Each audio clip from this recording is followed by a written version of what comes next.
Hello everybody, welcome to Trek Mission Log. My name is Jason Gilbert. I am very glad that you decided to check this out today. Hello to all of my subscribers and the people who newly subscribed. I welcome you. And if you're new to this channel, we are taking a look at every Star Trek adventure ever filmed, analyzing them and reviewing them. I ask, if you enjoy this content, would you consider subscribing? It would really mean a lot to me, and it would help me out immensely. Also, I'm on Instagram. You can type in @TrekMissionLog, and we can connect through that platform. Now today, we're looking at the original series, Season 1, Episode 20, titled Tomorrow is Yesterday. This episode was written by D.C. Fontana, directed by Michael O'Herlihy, and produced by Gene L. Kuhn. It aired on January the 22nd, 1967. It's a very good episode in it. It also contains some things that would directly impact Star Trek to an incredible degree at a later date. I'll explain that as we go along. Without any further ado, let's dive in.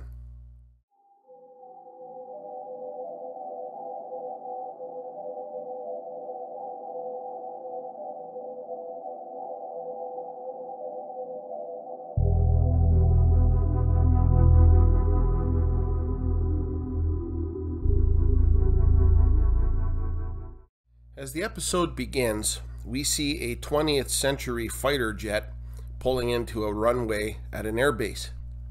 Inside the base, a blip comes across the radar. The officers are picking up a very large, unidentified flying object that is just hanging in the sky. A decision is made to send a plane up for a closer look. As the jet takes off, we see the USS Enterprise hanging in the sky. We then fade off into the title sequence. When the episode resumes, we hear a captain's log. They were en route to Starbase 9 for resupply when a black star with a high gravity attraction pulled the ship towards it. They used the ship's warp engines to break away from it, but it sent them spinning. At the moment, they have no idea where they are. The crew are busy trying to figure out what happened. Kirk orders Uhura to contact Starfleet to alert them of the position of the Black Star so other ships can avoid it. Spock informs Kirk they are in orbit over planet Earth. At that point, Uhura picks up something from another frequency as Starfleet is not responding. Kirk orders it put on speakers, and they hear a radio broadcast from the 1960s talking about a space launch from Cape Kennedy. After a moment of thought, Spock said that somehow, as the ship was breaking away from the Black Star, it hurtled them backwards in time to the late 1960s. And at that moment, they are picking up a vessel coming in. It is the fighter jet that was sent up to investigate. Sulu is trying to take the ship to a higher altitude, but the controls are slow and sluggish. The pilot of the fighter jet can now see the Enterprise. He calls into the airbase and reports it as a legitimate UFO. Base Command orders the pilot to try to force the UFO to land. Kirk orders Scotty to lock on a tractor beam and to hold the plane in place out there, but the beam is just too much for the plane and it begins to break up. Kirk orders the pilot beamed aboard, and Kirk meets him in the transporter room. The pilot identifies himself as John Christopher, and he wants information. Kirk told him to relax. He'll get his answers in good time. Christopher follows Kirk, and Kirk takes him through the turbo lift to the bridge. Kirk tells him they are from the United Earth Space Probe Agency. He explains to the pilot that they are from his future. Christopher said that he has never believed in little green men. At that instant, the doors open to the bridge, He walks in and he sees Spock and stares in disbelief. Spock pulls Kirk aside. He said they cannot return John Christopher to Earth because he already knows too much about them and is learning more every minute. If sent back, he could, having knowledge of the future, manipulate things and change the course of history. If history is changed, everything they are and know might never exist. And Christopher keeps staring at Spock. Now, in Kirk's quarters, Christopher is given a Starfleet uniform to wear. Kirk is communicating with the computer, and the computer responds in a very sensuous way, calling Kirk dear. Kirk asks why it hadn't been fixed yet. Spock said it would take 3 weeks of repairs at a starbase. Kirk tells Christopher that he can't go back because if to do so, he could alter history.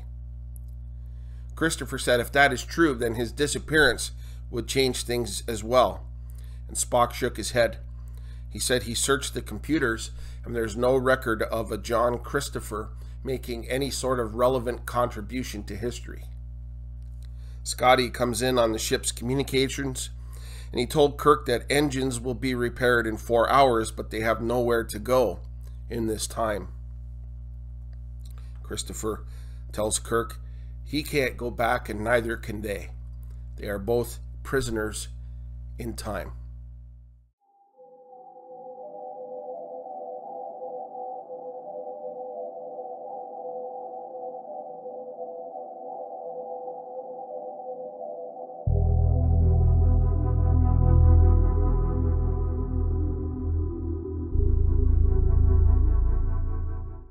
After some time had passed, Spock tells Kirk over communicator that he has some important news about John Christopher and needs to see them both immediately. Kirk tries to locate Christopher but is unsuccessful, so he alerts security. Now, as the security officer comes down the corridor, Christopher attacks him with a vicious Shatner chop. Wait, what? Christopher takes the man's phaser and goes to the transporter room and demands to be returned. Kirk sneaks up on him and punches him in the mouth and knocks him out. In sickbay, Kirk and McCoy are having a conversation over an unconscious John Christopher. How will Christopher manage in the 23rd century? McCoy asks, what about them if they can't get back to their own time? McCoy said they couldn't go to Earth either because there are 430 of them and one or more would most definitely alter the future. Christopher wakes up while they're having their discussion. Spock comes in and says to Kirk that they must return Christopher to Earth because, upon further investigation, Spock discovers that Christopher's son made a significant contribution by heading the first Earth-Saturn probe. And they have to return him because his son has not yet been born. And after Christopher mulls all of that over in his mind, he has a very happy moment because he's going to have a son. Now, in a conference room, Spock goes over several problems that they need to think about before sending Christopher back. First, the explanation of his return. His plane, because of the tractor beam, crashed in Nebraska and is a complete wreck. The search crews are already looking and will have found no body. Second problem, Christopher's plane got close enough to capture some photos of the Enterprise. That means that the U.S. government of the late 1960s will have those pictures processed very, very quickly, meaning that will change history. The last problem is how do they get back to their own time?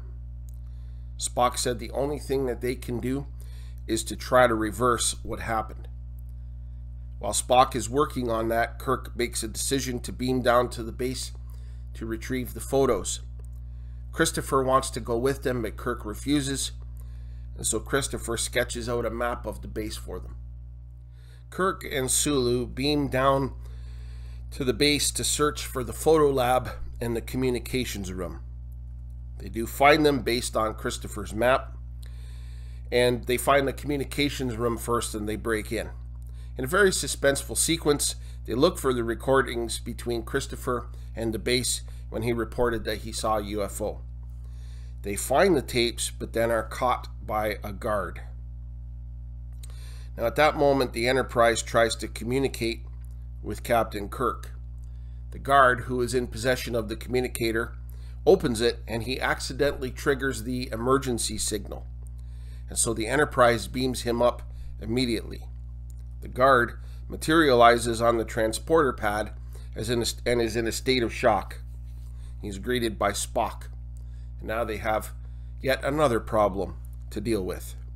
Kirk and Sulu take the recordings and they sneak away looking for the photo lab. They find it, and as they enter the room, command base sensors trigger an alarm, and so security men are dispatched to investigate. Kirk is caught and he gets into a fight with the security people. Meanwhile, Sulu beams up to the ship with the photos and the recordings, and Kirk is subdued. While Spock investigates the film, he looks at it and says, "Poor photography." In anger, McCoy asks about Kirk. Now Spock summons Christopher. On Earth, Kirk is in an office being interrogated and he is not cooperating. Christopher said he can give Spock coordinates to where Kirk is being held, but he won't give them unless he gets to go down with them. So Spock makes the tough decision to beam down with Sulu and Christopher. Christopher walks by a security guard and Sulu sneaks up on him and knocks him out cold with a very, very powerful karate chop. They break into the room where Kirk is being held and they knock out all of the officers. Christopher steals a pistol. He points it at Kirk and says he is not going back. Spock sneaks behind him and gives him the Vulcan nerve pinch. They beam back to the Enterprise. Spock and Scotty have come up with a theory as to how to get back to their own time. Spock said that they need to warp toward the sun, and once inside its gravitational pull, they need to pull away as hard as they can, and it should propel them into another time warp. They will go back in time first and then be thrown forward in time. At just the right moments, they will send Christopher and the other guard that is on the ship back to their time immediately before these events happen, so that they will have no memory of any of this happening because it wouldn't have happened. Make sense? So they begin their plan and warp toward the sun. And the chronometers are indeed moving back in time, which means that they are now in time warp. Kirk orders Christopher to the transporter room. At Spock's count, they try to break away. They succeed and are now moving forward in time, and they make their preparations to return Christopher and the guard back to their time. At just the right moment, Christopher gets beamed into the cockpit of his jet just as he was beginning to encounter the Enterprise. Now, he has no memory of all that has transpired. He has lost the visual of the Enterprise, and it gets listed as just another UFO and is ordered back to base. The guard gets beamed back onto the base right before he catches Kirk and Sulu, but they're not there. He closes the door and he moves on with his life, having no memory of what happened. The Enterprise now warps to their own time, and at just the right moment they begin to break out of time warp, but the engines are buckling, causing the ship to shake violently, but they break free and the ship stabilizes and they make it safely back to their own time. In communications with Starfleet, everybody is safe and the Enterprise begins heading towards the nearest starbase.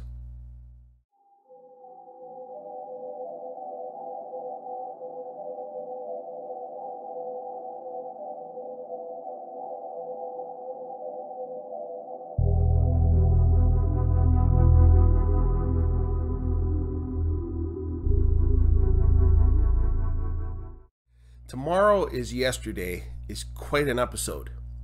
It is an incredible story written by DC Fontana. In my opinion, one of the original series' finest episodes with only a couple of weak moments. The premise is amazing. Time travel. Now, I don't know about you, but I have often wondered, as I'm sure you have, what it would be like to travel backward in time or forward in time. You know, back in the year 2000, 5 weeks before my wedding, I fell and I broke my leg. I was in a cast and crutches on my wedding day. And I've often thought that I wish I could go back in time and stop it from happening. However, what other things would I change about history if I were able to do that? Now, this is something that is explored greatly in this episode. Spock made it abundantly clear that if history is altered even one iota, the possibility exists that none of them would ever exist. And McCoy brought up the other side of that. 430 of them can't stay on Earth of the past because it is inevitable that they would alter the future by changing history. Now, it's quite an overwhelming thought, isn't it? If you could go back in time, what would you change? Or maybe as you reflect on your life, things have been unfolding as they should. I loved the John Christopher character, played brilliantly by Roger Perry. Now, he was never really a big star, but had several appearances in television programs. He did have a recurring role on the TV show Falcon Crest. But his performance here was great. You could really sense his struggle. He understood and agreed with the fact that he could alter history by going back, but he had a life to return to. He had a wife and children, family. His performance, I felt, was very, very believable. I loved the concept of warping toward the sun to get back to their own time. You know, we would later see this exact thing done during Star Trek IV, The Voyage Home, one of the most beloved Star Trek films. Only this time, they had to travel back in time to bring two humpback whales forward in time to save the Earth from a destructive space probe. So this episode then, Tomorrow is Yesterday, is very, very important for the future of Star Trek, which means it is a must-watch episode. It is very, very good science fiction. The story gripped me right from the beginning. Now, there were a couple of weak elements, and let me explain. First of all, for the purposes of humor, the ship's computer voice had been altered and spoke sensuously to Kirk, calling him dear. It had nothing to do with this story other than to add the element of humor. I really felt it was stupid and out of place. The episode would have been much better had that not been in there. And then finally, the karate chop sequences. Now, I have been the victim of a vicious karate chop. And I'll tell you something, it hurts. Okay? It left a welt, it left a bruise, but it didn't even come close to knocking me out. However, I would fear a Shatner chop. All kidding aside, though, these karate chops are simply not believable on film to watch. Always felt, not just on Star Trek, but on any show, that there are weak moments on the screen. And when I was growing up, I was a big fan of the A-Team, and I remember Face on several episodes sneaking up behind and giving a karate chop and knocking them into the middle of next week. It's just not realistic. Anyway, all things considered, I absolutely loved this episode. Fantastic. And if you can look past those two minor weaknesses that I just mentioned, I think that you too will find this episode amazing. In fact, I give it 5 out of 5 Starfleet insignias for awesomeness. So check it out.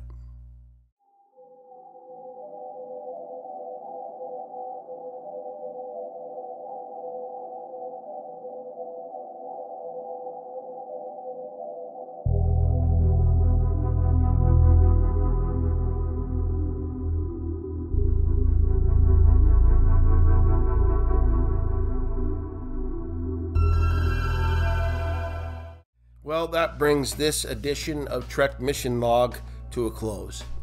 I hope you enjoyed it. Please remember, when we reach 100 subscribers, I will be doing a giveaway, so keep that in your minds. And I love reading your comments, so please feel free to leave a comment. Even if you hated this episode or even my analysis of it, that's okay. We're allowed to disagree. All I ask is that we remain respectful in the comments and that they be kept profanity free. I invite you to join me next week as we review Season 1, Episode 21, titled Court Martial. Till then, live long and prosper.